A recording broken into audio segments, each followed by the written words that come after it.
Welcome into the Flagship podcast, everybody. I am Chip Brown, horns247.com. I'm joined, as always, by our fearless leader, the managing editor of Horns 24/7, Taylor Estes. Taylor, how you doing? I'm doing well, Chip. How are you doing? 10 practices in, 10 of the 15 spring football practices in. We are talking football, baby. With maybe a little Texas baseball and a little Scotty Scheffler mixed in, but football. And here's the thing. We had a scrimmage on Saturday. First one of spring. First one that Steve Sarkisian is acknowledging, and guess what? Yeah. Quinn Ewers lit it up. Touchdowns all over the place. Arm angles like Patrick Mahomes. Quinn Ewers, baby. And here's the thing. We knew this day was coming. Didn't know if it would be, 9 practices into spring ball or 2 weeks into fall camp or whatever. We knew Quinn Ewers was going to have a performance that would cause everyone to go, wow. Right. And so the first of those performances has happened.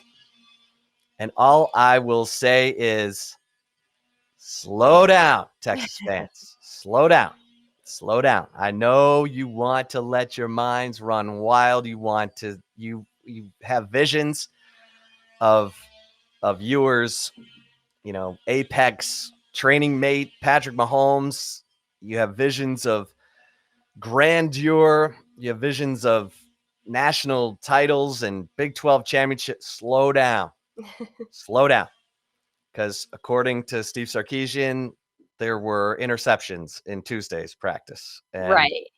But he stood out the most. If you didn't see our notes over at Horns 24/7, definitely go over from Saturday's scrimmage. Hudson Standish really delivered the goods in those insider notes package. But every source that, we spoke with, the first thing they talked about was, Quinn Ewers being the MVP of the scrimmage. And it's probably not surprising, I think, for some fans, but again, this is what happens with any type of young quarterbacks, right, Chip? They're going to have some performances if they're talented that are going to be like, whoa, like how Quinn Ewers had.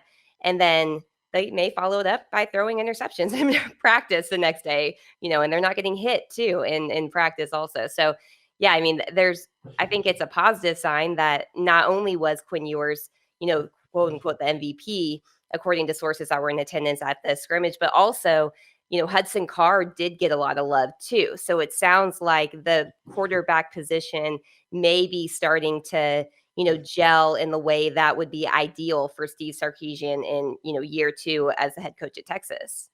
Right. Both quarterbacks completed 70% of their throws in the scrimmage. And again, as Taylor said, it's a scrimmage. Mm-hmm. Quarterbacks don't get hit. But here's the thing. Okay, so here it's a step. This is a step.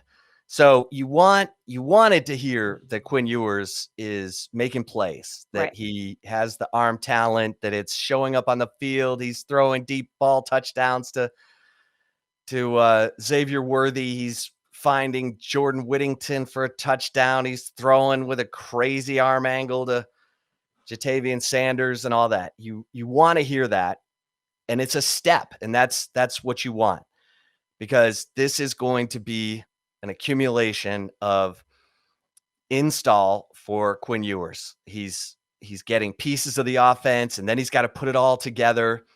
And come 2-3 weeks into fall camp, even a week out from the season, that's when he's got to show that he's got total command of the offense and impress upon the coaches that he can handle whatever happens, even if they prepare for the defense to do something, plan A, and then something completely different happens on the field, that he has the calm, the poise, the confidence to be able to handle that situation, make plays off schedule, all that stuff. So I would say this about Saturday's scrimmage. Awesome first step for Quinn Ewers in his development as a Texas quarterback. We know he's got great arm talent. So does Hudson Card. Mm-hmm. We still have to see what Quinn Ewers' pocket presence looks like. He has not started, He's not started a football game for 2 years, not since that 2020 state championship game at South Lake Carroll against Austin Westlake. He had a couple handoffs at Ohio State where he was miserable. And now he's happy. His teammates all say he's happy. He's got great demeanor. He's calm. He's cool. He's collected. But we still have to see what his pocket presence looks like. And we may not get to see that until the season starts. So, Steve Sarkisian gets paid the big bucks to figure all that out. But in the meantime, he's putting the ball where it needs to be. His receivers are making plays in a scrimmage in the spring. We'll see what vanilla milquetoast they serve us on April 23rd for the orange-white game. And really, the orange-white game, you're just looking to see if the quarterbacks make any egregious errors, because they're not going to show you anything. I mean, they might give you a little razzle-dazzle, but just to keep you interested. But you're looking for growth. You're looking for steps forward and not 3 steps forward and 2 steps back, or so it's a step, and it's a positive step. It's a positive step. Yeah, it's a huge positive step. And when you talk about Quinn Ewers, honestly, I feel like all spring I've been going kind of back to our interview that we did a number of weeks ago with Riley Dodge, South Lake Carroll head coach, and got his input on what Quinn Ewers was. And when talking about, this is definitely a first step. You're exactly right, Chip. Saying that you need to see it on the field, like in an actual game, 100% agree with it.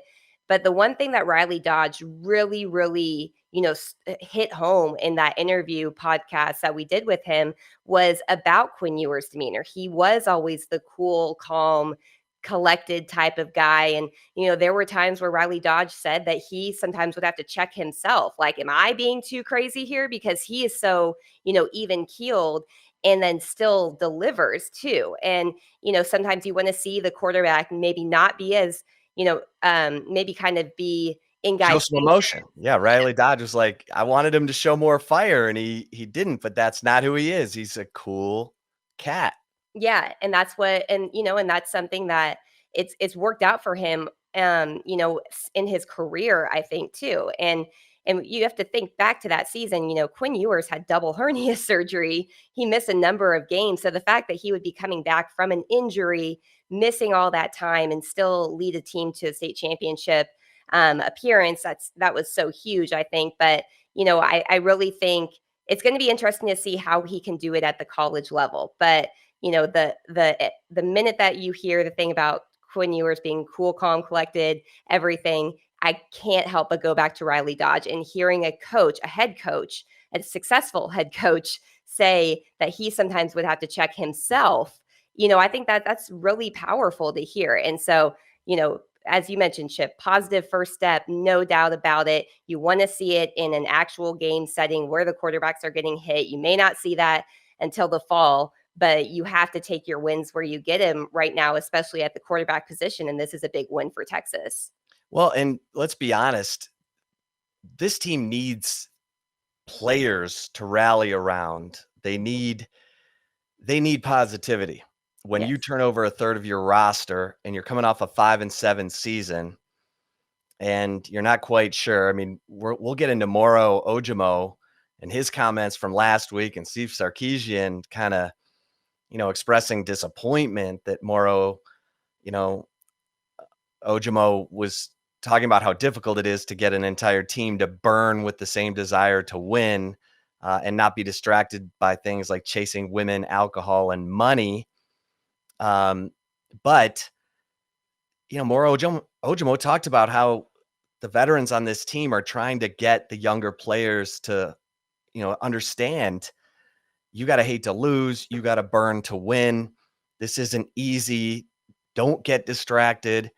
And they need positivity. They need things to believe in. What did we hear, back in 2004 and 2005? The players walked out on the field. They felt like they were the better team, in large part because Vince Young was the quarterback. In 2008, 2009, it was because Colt McCoy was the quarterback. And now you need a guy who can, make this team believe when they walk on the field that they've got a chance to beat Louisiana Monroe, beat Alabama, beat UTSA, and start to build towards something. And the quarterback position is so critical to that confidence level of the whole team that it is an important first step. And so I'm not understating that at all, but it is a spring scrimmage. My gosh, all week we've heard about this kid, Ajayi Hall at Alabama, and he was the star of Alabama's spring game last year. Nick Saban said he was going to be amazing. Now he's in the transfer portal. And apparently the guy's got more baggage than a bellhop at the Ritz-Carlton. And this could be a careful what you wish for whoever gets Ajayi Hall. But they're still talking about the spring game that he had all these incredible plays in. Okay. In 2021, too. 2021. Last year, yeah. Last year's spring game. So it's a spring game. But good news. Quinn Ewers looking like he's getting more and more comfortable. And his teammates are seeing it. I had one source tell me this was the best performance by a quarterback in a practice scrimmage situation in the last 3 years, including Sam Ehlinger's final year at Texas. So that's high praise. And it comes from someone who's, been right there, seen everything. So take that for what it's worth. It's a positive first step. But Taylor, there's other things going on with this football team. And I think, one of the more significant notes, and you wrote about the offensive line in your practice notes from last week, but Hayden Conner, the redshirt freshman who played guard mostly last year and, sparingly. Once Denzel Okafor got hurt, Hayden Conner played more, but he, through the first 8 practices of spring ball, he'd been working at left and right guard opposite of Junior Angalau. And now he's working at left tackle. He was at left tackle with the first team in the scrimmage and again on Tuesday. And that to me is, what is going on with Andre Carrick and Jalen Garth. Mm-hmm. We heard Moro Ojomo last week say that both Andre Carrick and Jalen Garth need to grow up, and now's the time.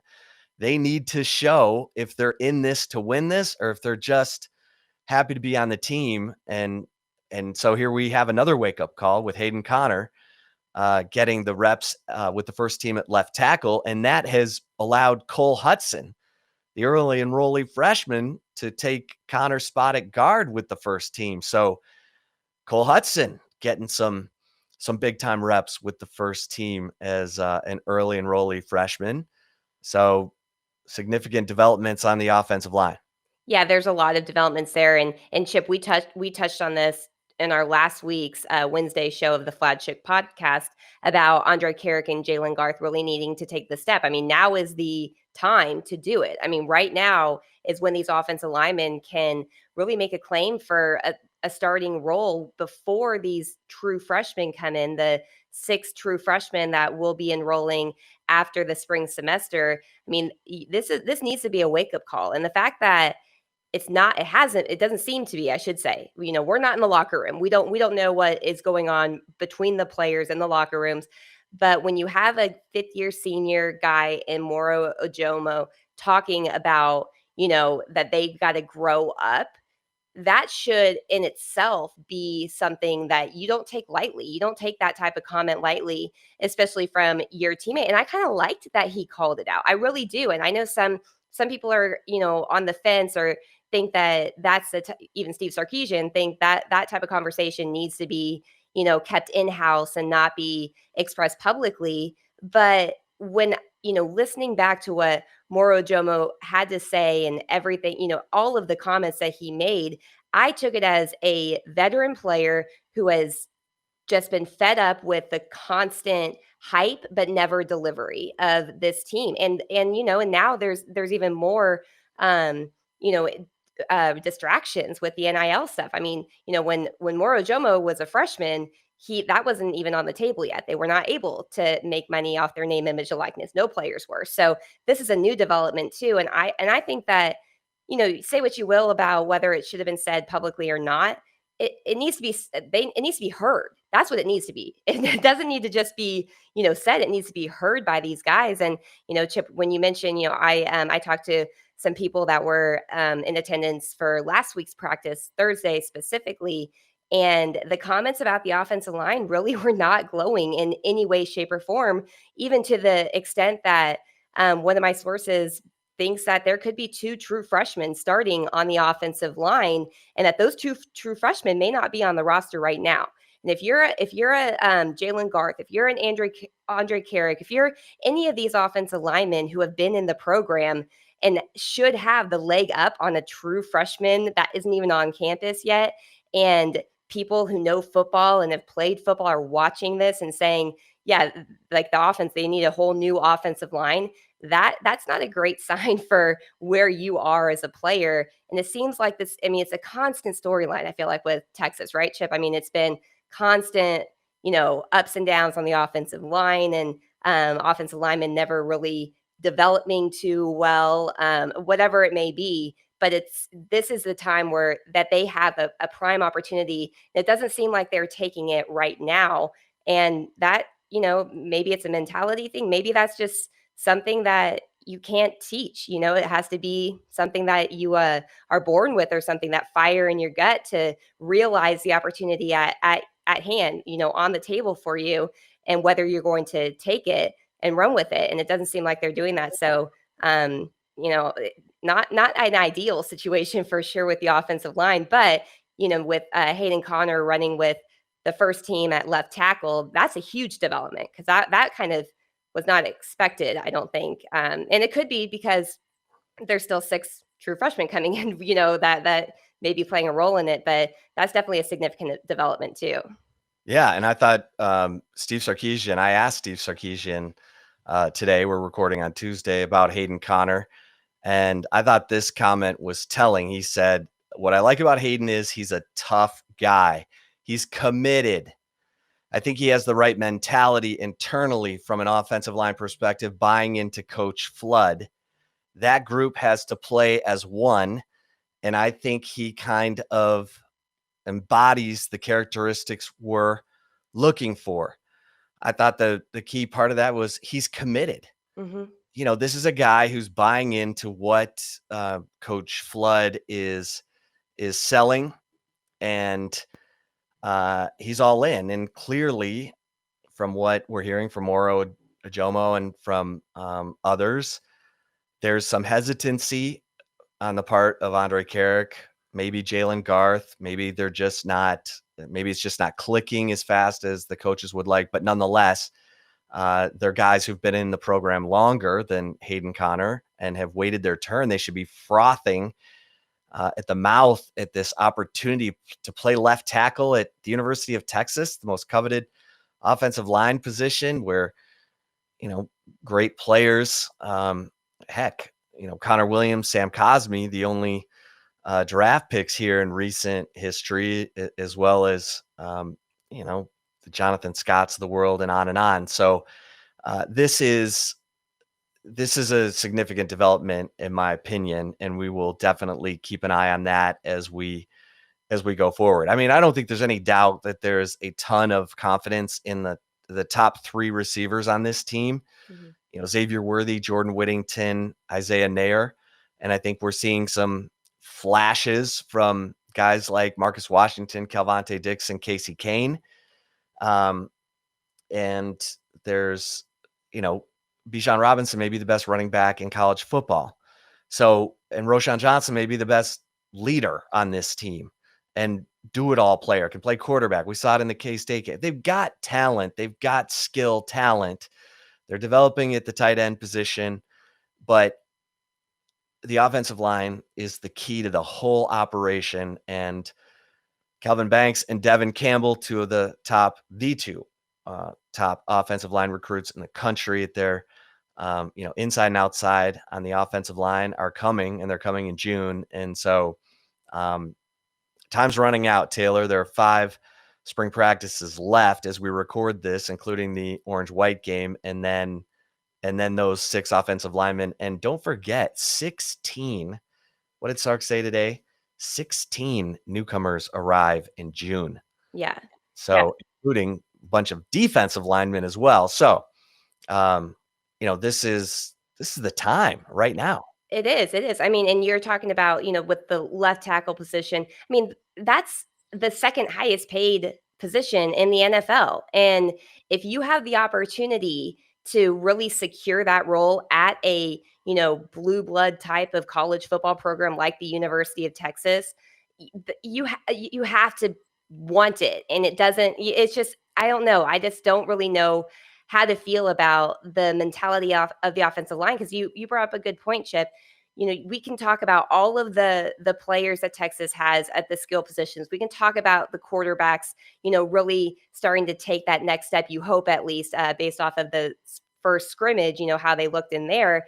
But you can have all that in the world, but if you do not have an offensive line that does its job, even just doing it at a little bit higher than mediocre, type of setting, you're essentially fighting with one arm tied behind your back. And you're right, your left arm tied behind your back. Your right hook may be fantastic with the skill players, but you're still, have half of your punch is not there. And the punch needs to come from the offensive line. And that's something that it's not gonna be ironed out, obviously, at this point in spring. I think that if you're a Texas fan, you were hoping that you would start to kind of see the picture start to formulate in spring practice on the offensive line, since that's been a position of concern for Texas. Obviously, adding 6 offensive line signees shows the priority that this Texas staff is placing on building the offensive line for the future. And, I think that where it's at right now is not the ideal situation. Having to potentially rely on 2 true freshman offensive linemen who aren't on campus, haven't gone through spring, haven't had any time in a college, weight room or anything like that. That's probably the least ideal situation for any offensive line coach, any offensive coordinator, any head coach, in college football or any level of of the sport. I think that's not an ideal situation. That's a situation Texas is in right now. And these guys, I mean, it all kind of ties into what Moro Jomo had to say, though. I mean, this lack of fiery mentality in this locker room. I mean, it was seen all last year. It's been seen for years. It's the here we go again type of mentality, lacking the fire. You can be proud to have Texas across your chest, but you're not representing the Texas football that turned it into a blue blood type of college football program. And so, this is the time is running out for these guys, Chip. And that's before we even talk about anything about the transfer portal. I mean, who's to say what if an offensive lineman with a lot of experience enters the transfer portal? I wouldn't be surprised if Steve Sarkisian and Kyle Flood, are scouring that, especially at this point of where the offensive line trajectory is from the guys that they do have on campus. Yeah. And if you do the math, it sounds like they have 3 scholarships available still that they could use in the transfer portal. And we know they've been looking at safety. They've been looking at receiver. They've been looking at linebacker, and they've been looking at offensive line. So how do you prioritize? That's why Steve Sarkisian gets paid the big bucks, and we will continue to monitor that, including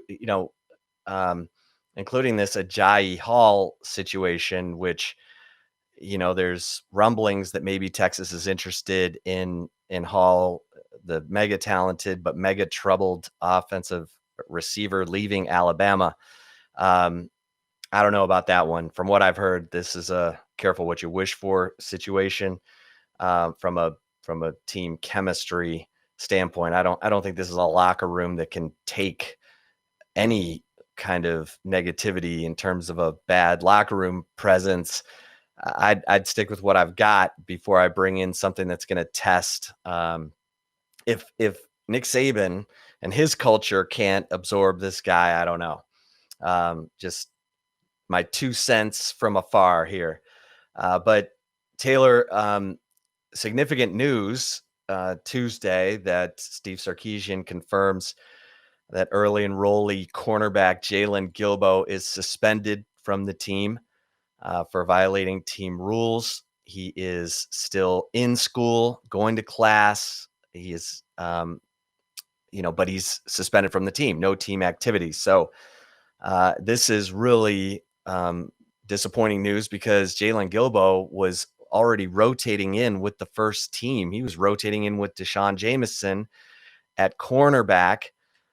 Josh Thompson said he loved watching this kid work during the winter while Josh Thompson was preparing for the NFL draft, said that Jalen Gilbo could be a breakout player for Texas in 2022, said that the kid was all business.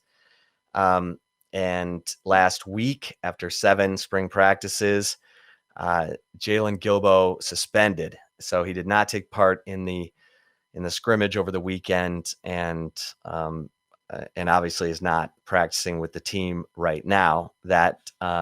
So he joins Ishmael Ibrahim, who was suspended in December for after being charged with sending sexual images to a third party, and he was charged with that crime in Payne County in Oklahoma. So those are 2 cornerbacks who there is a lot of hope for. They're still technically with the team. They're just not practicing, but this one hurts.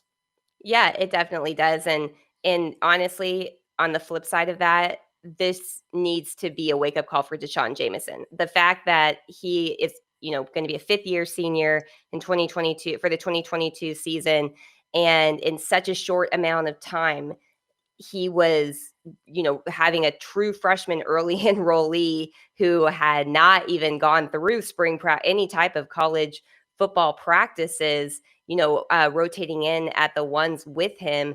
I mean, we talked about, I believe it was either last week or the week before, about, potentially Deshaun Jameson needing to really rise to the occasion because there's a lot of talent that are younger coming in, hungry talent.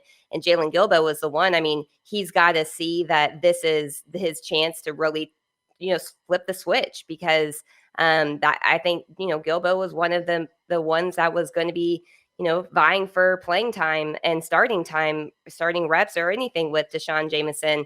And just based off of how up and down his performance was last season, he's got to turn it on. And even Josh Thompson, when we had him on the podcast, he's been very vocal in telling Jameson, like, you got to step up. You got to step up. Like, you got to really kind of answer the call. And this is, it's not an ideal situation. It's an unfortunate situation for the cornerback position with Jalen Gilbo being suspended from team activities.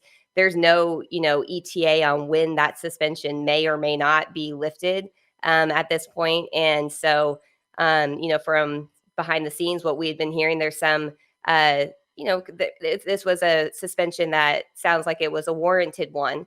At this point, without getting into too many of the details until we can really confirm a lot of it. But Deshaun Jameson, this is your time. This is your time. You kind of are given a free pass here by Jalen Gilbo, unfortunately, having these off the field issues. Now he's got to answer it, Chip, because I mean, he's went from being a guy that could be an electric playmaker to the guy that was being targeted last season.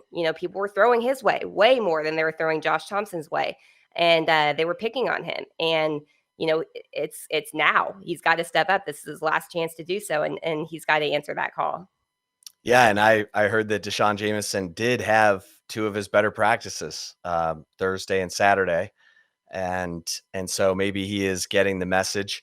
The other guy to keep an eye on here is Jamir Johnson, because Jamir Johnson, who, was a red shirt and kind of fell under the radar, has had a really good spring. And so Jamir, while Ryan Watts, the Ohio State transfer, has just come in and locked down one of those cornerback positions, the excitement has been on the other side, as you mentioned, where Deshaun Jameson was fending off Jalen Gilbo, and now Jamir Johnson. So let's see what Jamir Johnson can do, because I'm hearing good things about how he's practicing as well. So I did think it was interesting, Taylor. Safety is obviously one of the most fascinating positions on this football team right now, because you've pulled in 4 players, 3 of them from other positions. Anthony Cook was the nickel, Keaton Crawford was a corner, Maurice Blackwell was a linebacker. And I asked Steve Sarkisian about it today, and he said it feels better than it did last year. He's like, even though we've got these guys coming in from different positions, he's like, Anthony Cook's played a ton of football. He's got great feel. And he said Keaton Crawford looks better at safety than he ever looked at corner. He said that's not a knock. He said, I just think he's a more natural safety.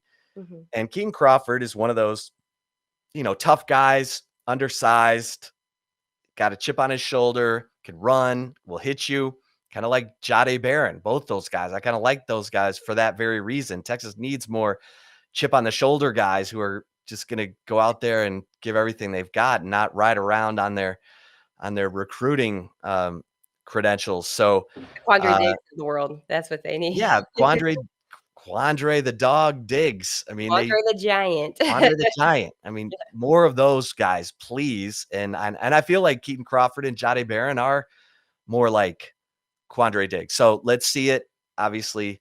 But Steve Sarkisian, positive about the safety position. I love the Anthony Cook move. I think we talked last week about how he had an interception of Quinn Ewers in 2-minute drill where he was just perfectly positioned in zone coverage. Ewers never saw him, made the interception. Anthony Cook's a playmaker. He'll hit you. And from what we're hearing, is becoming the vocal guy he needs to be on the field. So good, positive stuff there. And we also heard Jade Barron get praise for echoing calls that don't have anything to do with him, just to make sure that the rest of the defense hears it. And, that kind of over communication is stuff that this Texas defense can't get enough of, because from what we've heard, when things were breaking down last year and those, comeback losses, or the losses where they had the, double-digit lead in the third quarter and then gave up those leads, the communication fell off in the back end of the defense. And so, that has to be a premium. It has to be fixed, because if you're not talking, the right and left hands aren't working together. Yeah, I thought it was interesting too, Chip, to kind of piggyback on talking about the safeties and the players that did move there. When Steve Sarkisian Tuesday talked about Maurice Blackwell, he said that he's one of the better tacklers on this team. Now he's got to get, more of a find his comfort zone playing in the deep part of the field, moving from the linebacker position to safety. But he said he's a really natural tackler, and they saw a lot of it on special teams last year. And so I thought that was very interesting to hear him talk that up. Obviously, I'm not sitting here saying that Maurice Blackwell is going to all of a sudden be the starter or anything like that. But, you need elite tacklers at safety. I mean, you're the last line of the defense. You need to know how to tackle. That is like, you absolutely have to, and you need to know how to communicate. And so having Maurice Blackwell, even if he comes in off the bench, may not be as big of a fall off, even if he doesn't earn the starting role, if he can continue to find that comfort, find comfort and, feeling more kind of, I guess, comfortable. Yeah, that's the way to say it. At the safety position, if he's the one that can tackle too, that's a good sign too. Right. Steve Sarkisian said one of his top 3 priorities for the spring was fixing the run defense, not giving up so many explosive running plays. Everyone's mind is going right back to the Oklahoma game when Caleb Williams runs for 66 yards and a touchdown. And then Oklahoma wins in overtime with, by running the same, running play for a touchdown twice. I mean, it just blows your mind. That's going to keep Mo Blackwell in the mix at safety, because he's a guy that I hear from sources that he is a team guy. He's bought in. He's committed. He wants to be a great player, and he's willing to put in that work. And even though he's, feeling his way and all that, this is a guy you got to keep an eye on. And interestingly enough, Taylor, for all the criticism that Morrow Ojomo's getting from Steve Sarkisian for, talking about trying to keep the team focused. He did single out, Keaton Crawford, Mo Blackwell, Jade Barron, Jalen Ford as guys who are, he called them, he said they have a good mold. Mm-hmm.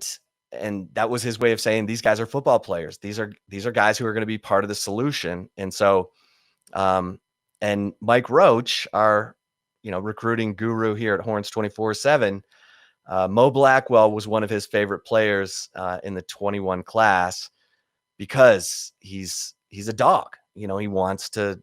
He reminds me a little bit of Kenny Vaccaro. He's not that fast, but he takes that straight line to the tackle and destroys people. So let's see if he can get more comfortable, play that fast. That's the key in the secondary. And you got to have that sure tackler, like you said. I mean, you can't be losing in overtime to Oklahoma by, giving up 33-yard touchdown runs, for crying out loud. Right. All right. So safety position, interesting work in progress, Taylor. And remember, real quick, Maurice Blackwell in high school, he was a 100-meter runner too. And if you go to his 24/7 sports scouting report from Gabe Brooks, he talks all about that speed. Now, I think that, as you mentioned, that speed you have to be comfortable back there too. Otherwise, the speed, it's going to be slowed. You know what I mean? Because you can't just right. Tyler Owens was a 10 flat 100 guy, but couldn't process quickly enough to play like he had 10 flat 100 speed. Exactly. That's what you're going to want to hope that you see from Maurice Blackwell, the more and more comfortable he does get at that safety position. Yeah. Okay, one more little nugget. Isaac Pearson, I'm hearing, doing okay. Yeah. As the punter. Has a variety of, he can rugby punt. He can kick that underspin, that 9-iron punt that everyone talked about with Michael Dixon, the one that bounces backwards. And he can boom it. And so, look, if he can control all three of those things, that's great news, because that Michael Dixon has made Pro Bowls off of that underspin punt that he somehow lands in the first 5, within the 5-yard line, and then it bounces back, and his guys all pin the ball deep in the opposing territory. So right. Well, remember what Charlie Strong nicknamed Michael Dixon, Red River, because he's like, he may kick it over the Red River or he may kick it onto Red River Street. You don't know. When he first started off, not saying Isaac Pierce is anywhere near the level of of Michael Dixon, but they are both Pro Kick Australia guys. Exactly. They came from the same place. So that, and I think at the punting, punter, I think that any positive developments, even if there's slight, like just small incremental steps that you're hearing or that we're hearing from sources at practice, you got to take those when you can get them, because Texas has been in a position where they've really had solid special teams play, solid punters for a number of years now. And the last thing that you want is not solid kicking game. And so any type of progress, I think, is you got to take the wins where you get them, especially in spring practice, especially when there's really not even a kicker on here. So if the punter's, making some strides, that's a good news if you're a Texas fan. Yeah. And I'm hearing Gabo Lozano is leading the place kicking duties over Bert Auburn right now. But again, Will Stone, the freshman recruit from Austin Regents, who can punt and kick field goals, will be one of those 16 arriving in June. So, all right, Taylor, before we get to love it or leave it real quick, Texas baseball, I got to mention, the series win over TCU started off on Friday night with Pete Hansen throwing a 2-hitter in his first complete game as a Longhorn. And this was ridiculous stuff from Pete Hansen. He recorded a strikeout in every inning except the 5th, which was a 1-2-3 inning. It was 2 groundouts, or a ground out and 2 flyouts. Otherwise, he recorded a strikeout in every inning. He struck out the side to open the game. I mean, he was so dialed in. to start that TCU game. They won it 2-0. They needed him to pitch brilliantly because TCU had solid pitching in that game. And Pete Hansen, it's interesting to me, on the weekend that they announced they're going to retire Taylor Youngman's number 26, making him the 8th Longhorn baseball player to have his jersey retired. Pete Hansen is putting up similar numbers to the year that Taylor Youngman won the Dick Hauser Trophy as the National Player of the Year in 2011. And, in that season, Youngman held opposing batters to a 158 batting average, and Pete Hansen right now is at 176. And he is the tip of the spear for this baseball team. And, he's not the flamethrower that Ty Madden was. He's not going to beat you down with his heat. He's going to beat you down with his precision, his ability to change speeds on pitches, and his focus. Honestly, this kid is a laser beam right now. It's fun to watch. It is. And on the flip side of that, Tristan Stevens had, I think that was his worst outing of the year. Only played, pitched 2 innings, gave up 8 hits, 6 runs, 5 earned runs, and only struck out 1. I mean, what's your analysis of that, Chip? I'm curious for your input on. It's his power sinker ball isn't sinking enough. It's staying up, and batters are, they're getting good wood on it. I mean, obviously, my gosh, they barreled up 6 runs right off the bat. And that's not like Tristan Stevens. Typically, his sinker ball is got the right sink. I mean, sometimes it'll bounce off of home plate and guys will still be swinging at it because, he's got the ability to make it look like, another pitch. It can look like a fastball. And so, I think Tristan Stevens will get it corrected. I know Aaron Nixon has lost control of his fastball. He's not closing games right now, and he got spot duty on Saturday in that loss to TCU. It's weird to see Aaron Nixon come in the 5th inning, not in the 9th, because he can't locate his fastball right now. But I think Tristan Stevens, because he's so experienced, Nixon's in his 2nd year as a college player. Tristan Stevens is a 4-year player. So I think he'll get it corrected. I think he'll be okay. He just can't, his power sinker needs to sink, and it's not sinking enough right now, Taylor. Right. And look, the Texas offense has been fantastic. Got to give the love to Ivan Melendez and Murphy Staley. Murphy Staley's hit safely in 18 straight games. Taylor, I mean, he is, batting over 450. It's so impressive to see this guy, total grinder, sort of a shining example of Troy Tulowitzki's work as the hitting coach at Texas. And this Texas offense can bail and has bailed Texas out of some tight spots. Yeah, for sure. Murphy Staley leads the team with a 438 batting average. Ivan Melendez second with 378. The two of them, the crazy thing to me is just the two of them combining for 24 jacks is unbelievable. That's very, very impressive. I did misspeak. Tristan Stevens, I think his worst outing was against Texas Tech when he was pulled in the 1st inning after giving up, I think, what was it, 5 runs, 6 runs, something like that in the 1st inning. So I did misspeak there, but yeah. And those are 2 of the best coaching staffs. They may see something in the scouting report, and Tristan's going to have to do a lot of self-scout right now, make sure he's not tipping anything, because we've seen that.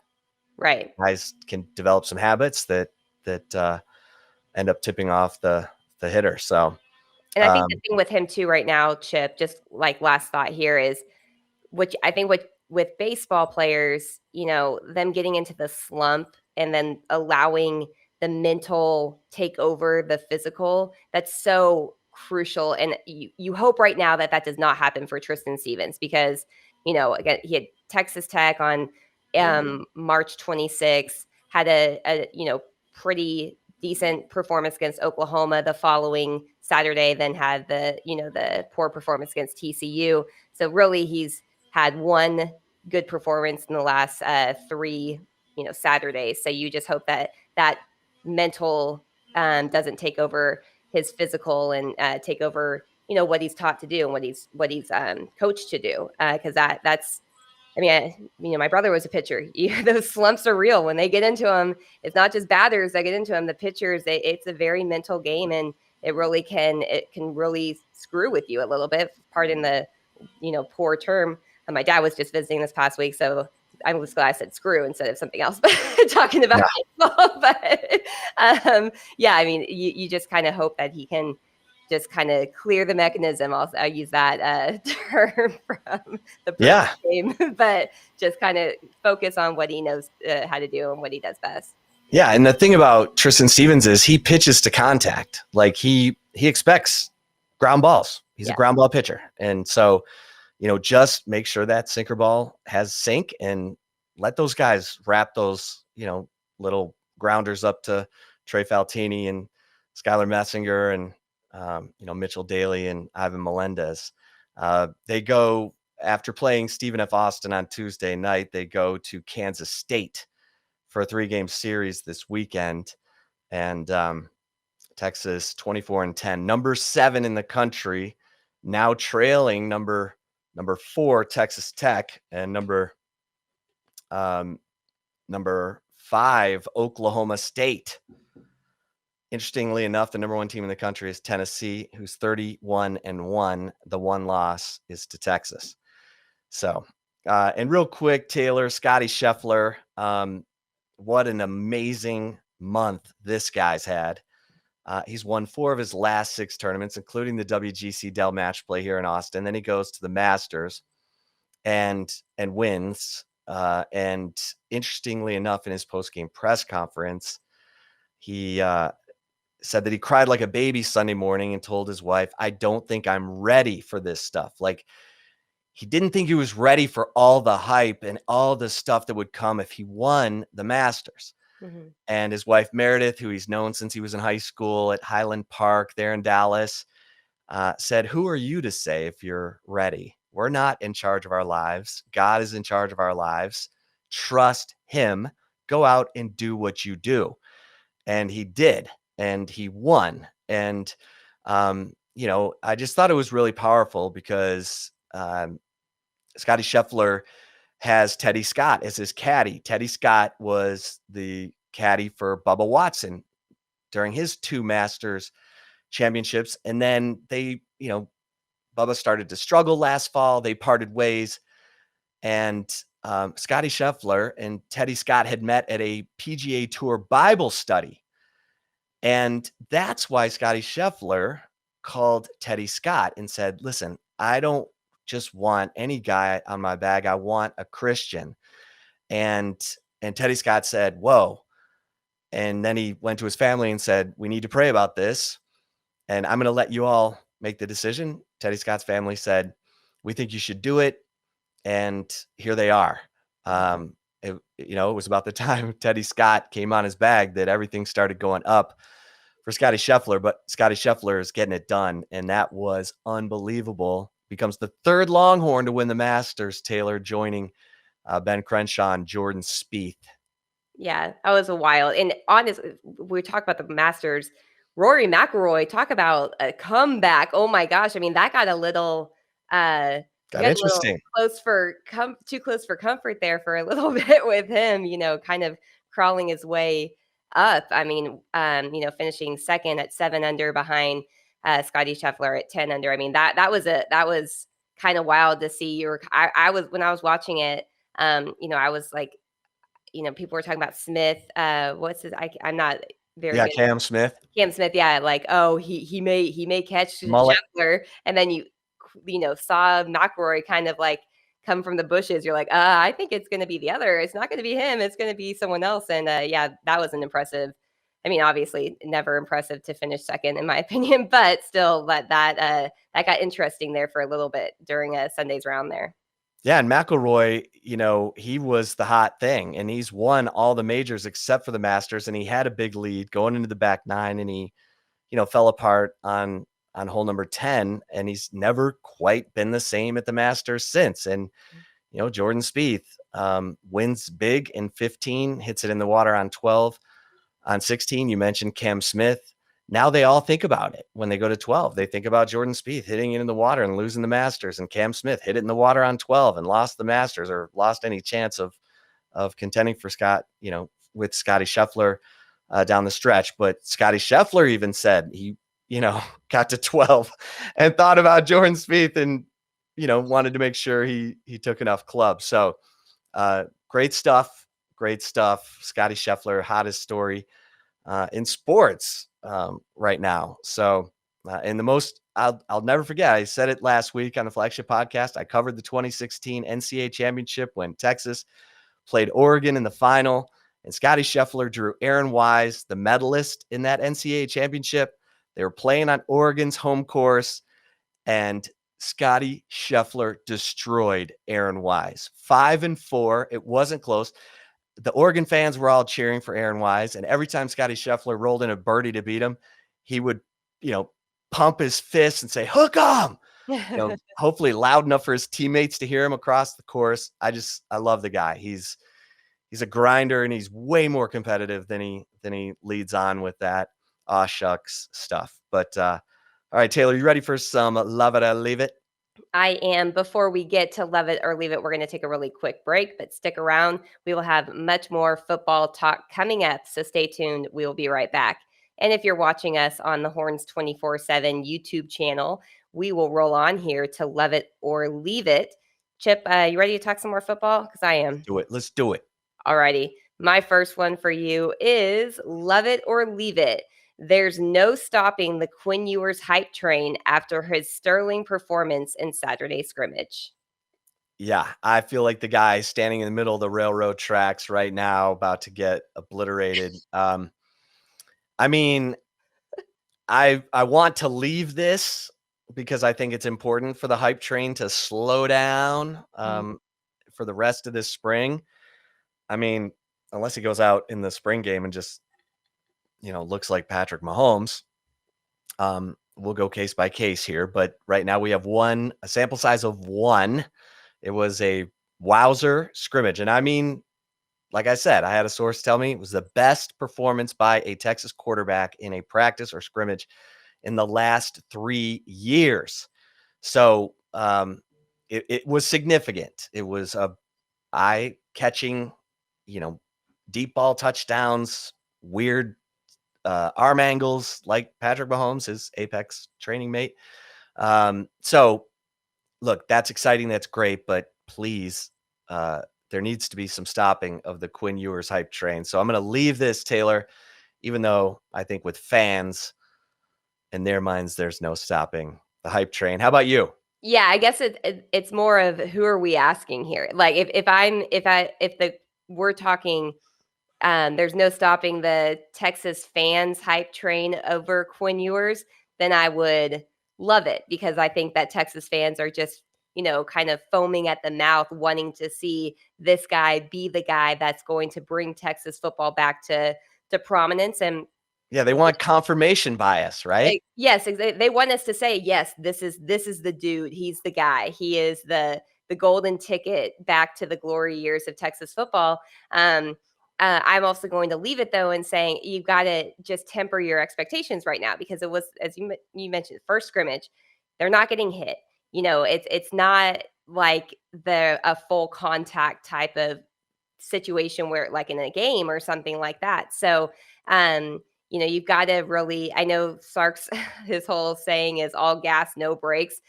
I think you got to tap the brakes right now on Quinn Ewers. However, as we mentioned earlier in the show, you take those solid performances when you can get them. And I think that's a good sign that things are starting to click. You've got to see it more consistently, though, because Steve Sarkisian was quick to say that the quarterbacks threw some interceptions during Tuesday's practice where they didn't have any on Saturday. So I think at this point, you take the wins where you get them, but you want to focus more on the consistency over building up the hype of the potential of somebody. So I'm going to leave it from our perspective, saying there needs to be a little bit stopping of the Quinn Ewers hype train. I know fans are not going to do that, but I do think still not going to discount anything that he did in that scrimmage, because it was across the board the same, the same comments from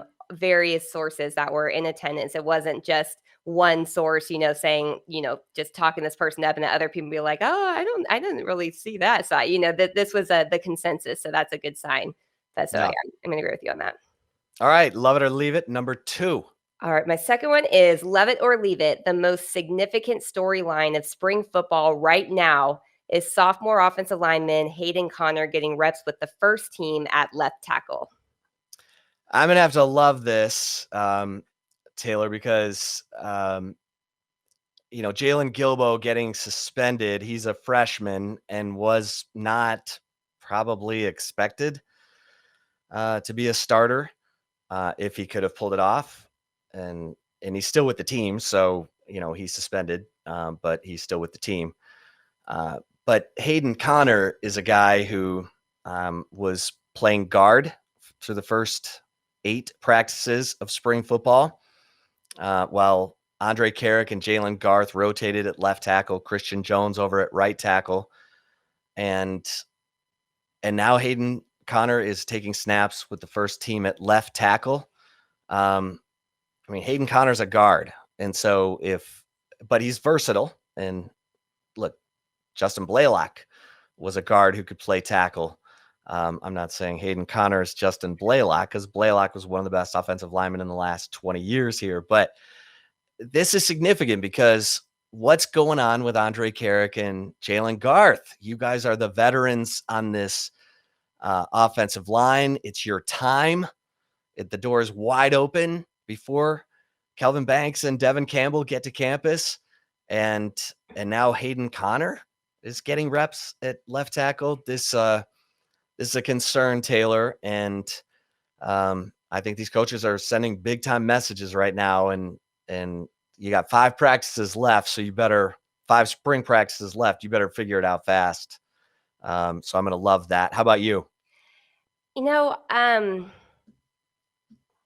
This is hard because after, talking to some sources last week coming out of practice, as I mentioned, if you didn't check my Thursday practice report, I know it's kind of dated now, but it's still worth going back, because one of the sources I spoke with talking about the offensive line was very open and very blunt in the assessment. So there was no fire. Yeah. So it didn't look like they were connected. they need to be fighting more with the defensive line. There needs to be O-line, D-line scuffles in practice. That's not happening. One said right now some of these guys are big, but they're slow, and some guys aren't big enough. And those are type of quotes from a source that I wholeheartedly trust. So it's hard for me to shake it a little bit, because I'm like, Hayden Conner may be starting there right now, but who's to say that's going to be the case when the 6, true freshmen summer enrollees do make it to campus. So I'm going to have to leave it and say, to me, after talking to Steve Sarkisian on Tuesday, that the most significant storyline of spring football is how well the safeties being moved from different positions coming in and playing safety, like Anthony Cook and Keaton Crawford especially. Hearing Steve Sarkisian say that Keaton looks like a better safety than he ever really looked at corner, and that's awesome. It's not a knock on him at corner. He just looks like he's in a more natural position. That's big. The safety play last year was bad. You can't sugarcoat. Yeah. It's like, gosh, like that. It was poor from the start of the season. It was poor in the spring game last year. My goodness, it was, I don't even want to get into it. It was bad. It was really bad. And so, morning, noon, and night. Yeah, exactly. There was never really any spark or anything that gave anybody, warm, fuzzy feelings going to bed thinking about the secondary, especially the safety position last year. So I think that's probably, for me, the most significant storyline, because that has been such a concern entering spring football. And then hearing that these, the players that have not played the safety position are really looking really natural there. That's what you want to see. And that's why, you still have to kind of recruit your own team a little bit. And I feel like the staff is doing a good job, at least, finding the players that would be the good fit to fill other position needs. And it's working out better than I think a lot of people expected. So I'm going to leave it and say that the safety's coming on with Anthony Cook and Keaton Crawford. Yeah. And Jaren Thompson is sort of the forgotten man there. He's a backup right now, although I hear he's getting some first team reps. So, Jaren Thompson started 5 games at safety last year before getting benched. But he is still, and he's the backup nickel behind Jade Barron. So, all right, Taylor, love it or leave it, number 3. All right, my final one for you is, excuse me, love it or leave it. Steve Sarkisian was right to publicly express disappointment in Moro Ojomo for making comments about the challenges of getting an entire team to burn with the same desire to win. Yeah, specifically, Sarkisian was disappointed, I'll say. Maybe he was upset privately. We don't know. But he was disappointed that Ojomo said, some players on the team are easily distracted by chasing alcohol, women, and money. And how do you get their attention to burn with that same desire to win? And he talked about young guys being more caught up with trying to earn $40,000 in NIL money than trying to hone their football craft to go earn $50 million in an NFL contract or two. So I thought they were valid points. And I think Steve Sarkisian, he said his heart was in the right place. He said Moro Ojomo's heart was in the right place. The forum wasn't correct. And as a result, Moro Ojomo is not going to be talking to us anytime soon, which is unfortunate because I think he's one of the more thoughtful players on this team. And he's a big time contributor. So, and Steve Sarkisian said, look, you got to mow your own lawn before you can talk about how others are keeping their house. That was the message to Moro Ojomo as well. So, from what I'm hearing, Keandre Coburn, Alfred Collins have been holding down the first team defensive tackle positions. Moro Ojomo, Tavondre Sweat, Byron Murphy, all rotating with the second team, which is amazing because I think Byron Murphy is so good. I mean, they're so talented at defensive line, Taylor. I really think and hope that the Texas defense is going to use more 4-man front this year because that's where their strength and numbers are. You play a 3-4 if you're loaded at linebacker or outside linebacker, and Texas clearly wasn't loaded at those positions last year. So I'm gonna leave this because I think Moro Ojomo was he's frustrated and he wants to win. He wants to win so badly that it keeps him up at night. And so I'm gonna leave this. I think Steve Sarkisian will get over it. But how about you? Yeah, I'm going to leave it too. I think I see both sides of it. I see why Steve Sarkisian would not be too thrilled that this was said publicly. However, Steve Sarkisian also has, when he's been asked about the buy-in of the team in the past, he even this past spring did say, you've got to ask the players. And that's what started this. So it was a question asked to Moro Ojomo because Steve Sarkisian essentially told us media members that the players are the ones that are going to tell you more about the buy-in. He felt that the buy-in was good, but you got to hear from the players. And that's a question you have to ask them. Well, that was asked of Moro Ojomo and he answered.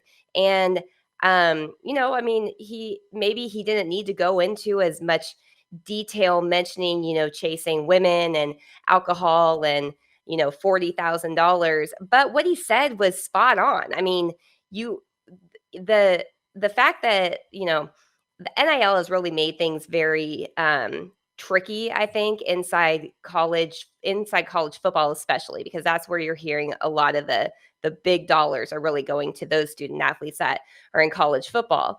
And so I think that there's a little bit of a natural distraction because the other thing that Moro Ojomo did mention was, there's certain guys that are in high school having film crews following them.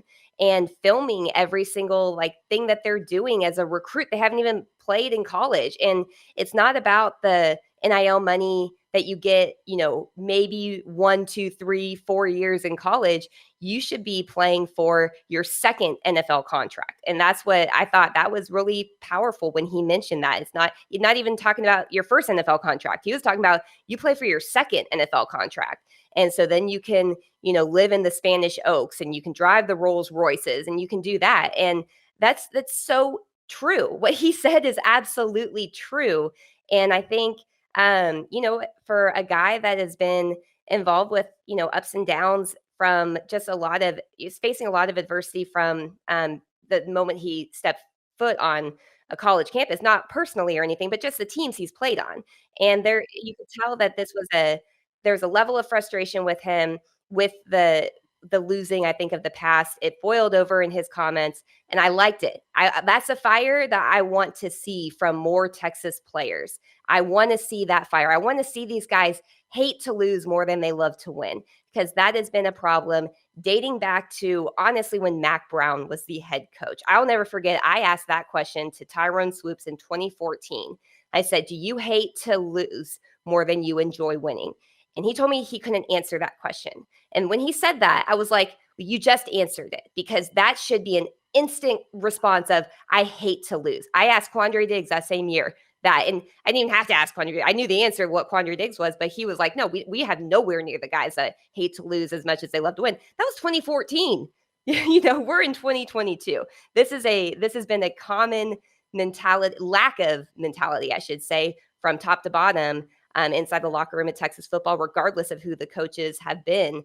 And so Texas basketball too, because Chris Beard said that after they lost in the Big 12 tournament. He said, I don't think we have enough guys who hate to lose more than they love to win. Yeah. And that was what I remember when I asked that question. Some people at my former company that I work with, some subscribers there, and people on like social media were like roasting me, saying that was a terrible question. It's like, no, I grew up with a professional athlete of a dad and brother.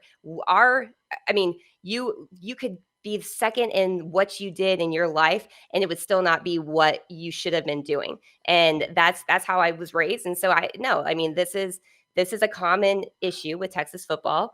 It's been a common issue for close to a decade now. And so I have no problem with what Moro Jomo said. I have more of a problem if guys in the locker room are upset with him for speaking openly, because it's like, well, he's talking about you. Like that's who he's pointing to. He may not have said your name, but if you're, offended by him calling out the fact that there's not enough people that, just despise losing and want to change the trajectory of Texas football, then, if you're offended by that, then maybe this is not the sport for you to play. Yeah. Yeah. Boom. How's that for a flagship podcast on a 10th spring football practice Tuesday, huh? Yeah, right. There's our fire. Where's that? Yeah. We got some fire up in here. Start talking about losing. I'll tell a funny story, Chip. I think I've told you this story. So when my dad, after, this was years after he had retired playing baseball. Your dad, who was on the 69 Miracle Mets, scored the game-winning run in Game 4 of the World Series that year, was the only rookie on that team other than Nolan Ryan. Yeah, they both were considered. I mean, it was a young team from, top to bottom, but they were the rookie, very young players there. And when he was coaching one of my brother's Little League teams, they came in second place in the finish. And the coach that they had like a trophy ceremony at the end of the tournament, or at the end of the championship game. And the coach that won took the trophy first and talked about how you have to be accepting of losing, and, you have to be a good sport and all this type of stuff. My dad walks him to get the second place trophy. And this is Little League, mind you. He goes up and he goes, you show me a good loser and I'll show you who the loser is, and walked off. And he was not allowed to coach anymore after that comment. But he's right. So that's where that's the type of mentality that we were all raised with. And I liked hearing Moro Jomo having a, kind of that fiery, despise, not wanting to ever accept losing. Yeah. Well, if the guys who should take the next step start to burn with that desire, guys like Alfred Collins, Byron Murphy, your best leaders, your most feared and respected leaders are the guys up front. Mm-hmm. Everyone talks about Casey Hampton. Like, we need to get Casey Hampton back in the Flagship podcast just to talk to him about what he would tell incoming freshmen, because, Will Matthews told us on the Flagship podcast interview, and go check that out if you haven't. Former fullback for the Longhorns, played in 03 and 04, clearing, holes for Cedric Benson, God rest his soul. And, Will Matthews talked about that. And that's the kind of stuff that, we got to see more of this. Yeah. More scuffles. More scuffles. Yep. Mm-hmm. And Casey Hampton would say, don't you ever let me catch you loafing. Don't you ever, and guys would be like, I mean, we need more Casey Hamptons, Casey. And we'll get Casey on the Flagship podcast, because that's worth the whole interview episode on its own. Oh, for sure. The intimidation of the big guys up front. All right. There you have it. We gave you our fire for today. Thanks so much for listening here on the Flagship podcast. For Taylor Estes, I am Chip Brown. Until next time, we'll see you over at 24/7 Horns 24/7 Sports. And until then, stay safe and keep the faith.